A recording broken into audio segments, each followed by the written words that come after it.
But what I hope and do pray is that if you run into a moment of unplanned urgency, or somebody goes to grab your backpack, or something terrible happens along the way, that you know that God is with you, and that there are people who will support and love you no matter what. If you have a difficult moment, a difficult experience, that there will be people who will be praying for you. There will be people who will be there to support you when you get back. There are people probably there ready to support you.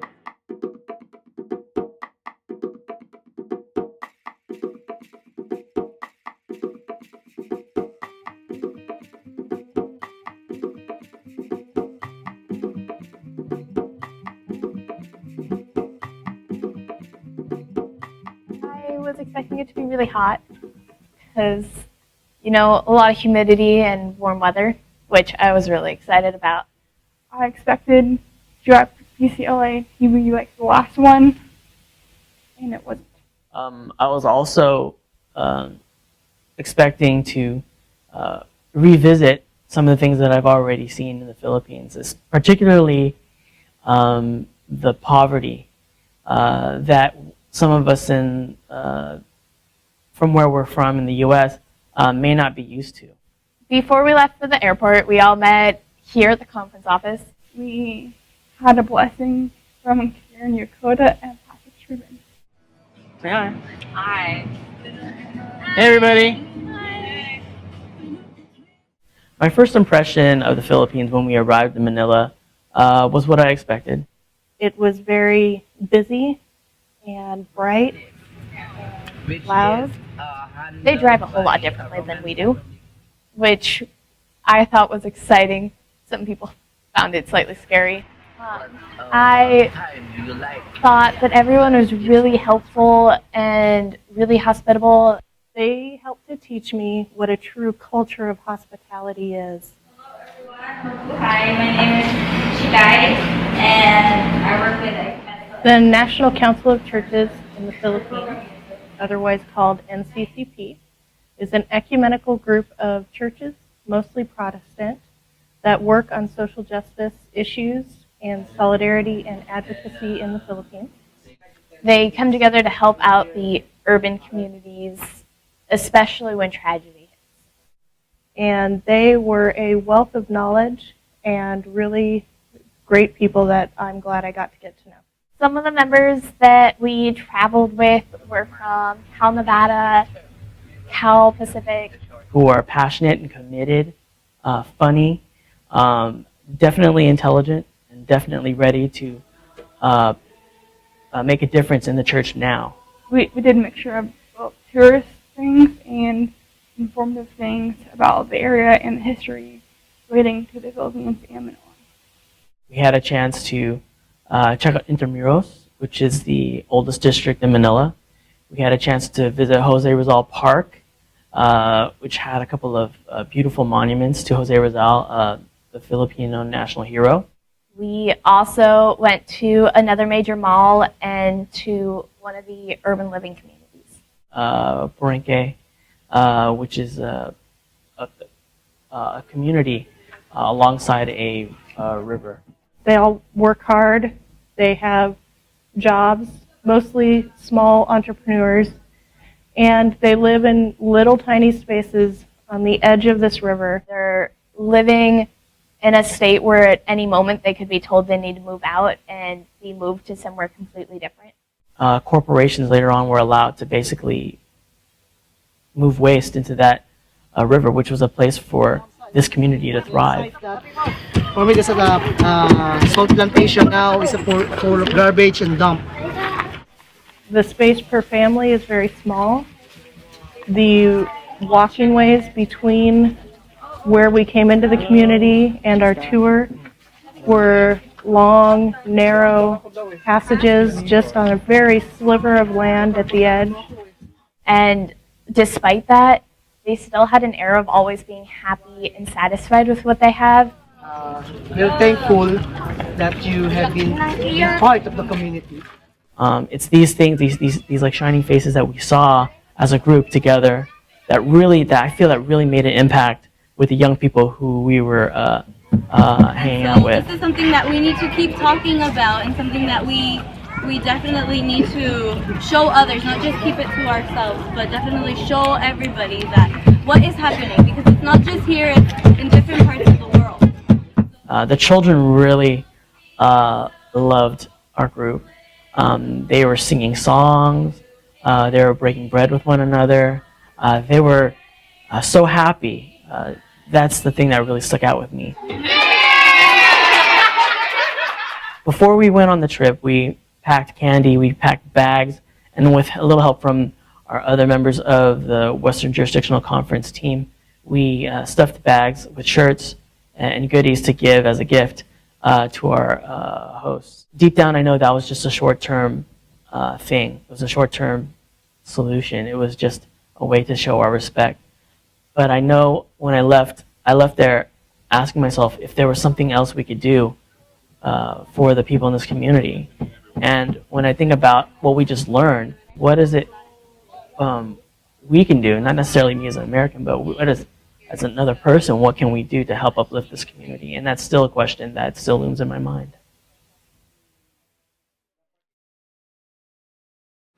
All of you will know that last November 8th, there was a major disaster in the Philippines. Typhoon Erin or Yokota. The message from Reverend Andrew Tiber was a great message to start our worship at NCCP. He talked about social justice and climate issues and politics in the Philippines. Even our president in the Philippines was blaming the people who were victims for not being safe during this major disaster. He discussed how we cause natural disasters by causing global warming, which makes common storm occurrences worse with the changing climate. We are responsible for our response to damage from climate change. We're responsible from the levels of government, in the levels of our church's response. Those are very human things that we can actually take hold of now. When we arrived in Tagaytay and we settled in at the retreat center, we were expecting a storm to visit the center, to visit the city. And initially I just thought, we're just going to have heavy rain for a few hours and then we're going to continue on with our business. Prior to the storm, I was expecting that this was going to be the place where we were going to go ahead and have Global Young People's Convocation, and we were going to have fun. And we, basically went to sleep. And then as an hour or two passed by, I heard a lot of rattling on the windows. Imagine like tree branches just gently tapping the windows repeatedly for an hour or two. Went back to my bed, and Terry comes and knocks on the door and was like, "Have you been told to evacuate yet?" And I was like, nope. When we flipped on the lights and we put our feet, when we put our feet on the ground, you could hear the splash, like, and we saw like this huge puddle basically of water. I slipped down a flight of stairs and bruised up my leg, but all okay now. The wind and the rain mixed together, basically, it just pushed the water through the slit in the window. And it was just that much. And so much of it collected on the floor. A lot of things were on the grass, the gutters, different parts of different parts of the building, basically, were all over the place. And then once we reached the eye of the storm, we got to all go to a central building where all of us were put in there. We closed up all the doors and met a bunch of new people while waiting for the storm to subside. We're worried. We're tired from the trip. Some of us still getting used to jet lag. So we were wondering what was going to happen next. We handed them the guitar and had a prayer and singing moment that, allowed for a lot of calm in that time.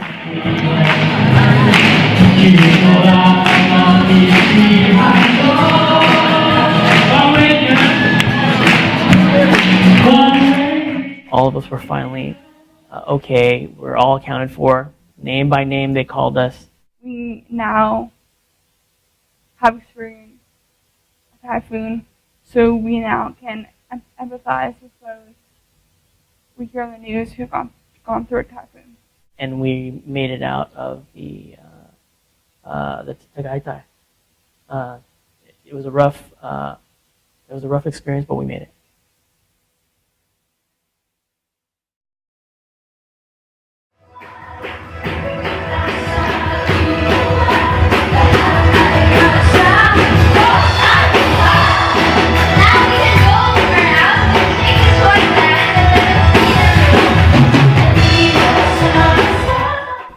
The Global Young People's Convocation Legislative Assembly is an opportunity for young people all over the world to come together to write legislation and to discuss what we would like the church to look like. But we can see how the legislative process works, and so that we can have a voice at General Conference. We had legislation that focused on moving meeting times to a time that young people can go to. Making sure our social principles align with what we are teaching our annual conferences. Or changing provisional elder to residential elder. Penning legislation that'll promote inclusiveness, especially for homosexuals, including them into the church. I spoke on moving meetings in local churches to a time convenient for young people. Culturally, where they stand, what's there in their Methodist church, allowed me to see their views and where they are coming from. When we also have to keep in mind that when we change something in the Book of Discipline, it affects everyone else on a global level. We had one major one called Let All the Children Come, which had a 50-50 tie, which resulted in the unity.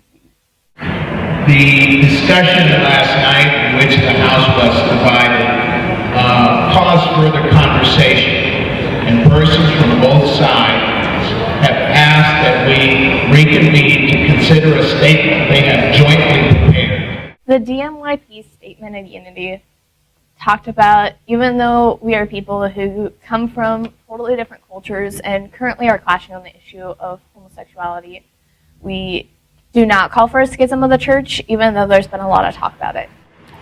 We urge everyone to seek solutions that promote our global unity as the United Methodist Church of Jesus Christ, rather than focus only on the issues that divide us.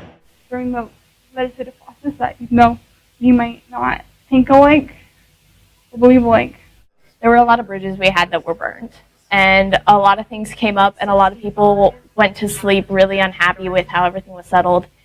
And so this was people's way of trying to have us leave the convention with happy feelings instead of still feeling all disgruntled about legislation the night before. Yes, we were there for a legislative assembly, but we're also there to be reminded that we're here to be in service and to help serve God, to serve the church. I thoroughly enjoyed each and every worship of every day. Everything was done in more than one language. And got to hear from a lot of Filipino bishops, and then got to experience some Filipino dancing and performing, and even a choir, which was amazing. Hallelujah. There were a lot of fun times. I really enjoyed eating. I enjoyed the food. I experienced my first typhoon, which was a lot of fun. Definitely, I'm supposed to be on a diet, but I didn't even observe the diet because, the food was there and I had to eat it. And flying was extremely fun. I really enjoyed our time at the local Manila church. We felt welcomed into the community and really had a chance to visit with young people from that church and hear about what they did and what they do, and to share with them what we do as young people in the United Methodist Church? I would recommend this trip. I think that it opens a lot of new perspectives to people and allows them to experience something they've never experienced. It's a great time to meet people from all over the world. There are a lot of people in, like, say, wherever they're from, they don't have the opportunity to go beyond the walls of their city, the walls of their neighborhoods, the walls of their home. I would recommend this trip to other young people. It allows you to experience different cultural and experience the global Methodist connection, meeting with people from around the world whose beliefs are different than us in the Pacific Northwest.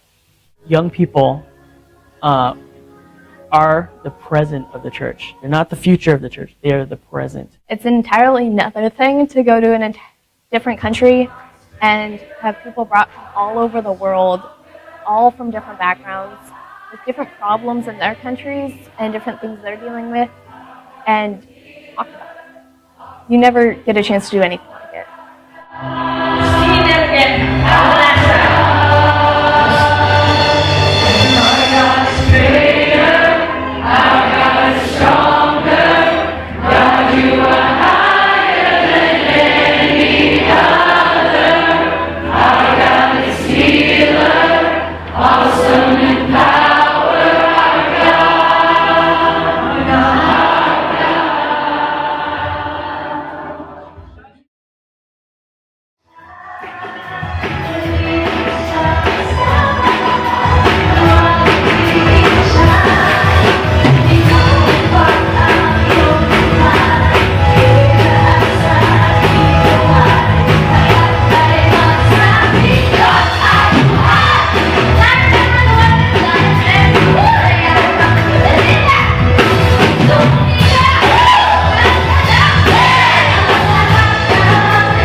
Can I do a shout out? Oh, I didn't know what the question Okay. Stop. I need you to focus. I am. That's gonna be on the B. That's gonna be on the B side. Okay, compose yourself. Okay, I got like 1, 2, 3, 4 questions left. Okay. Ready?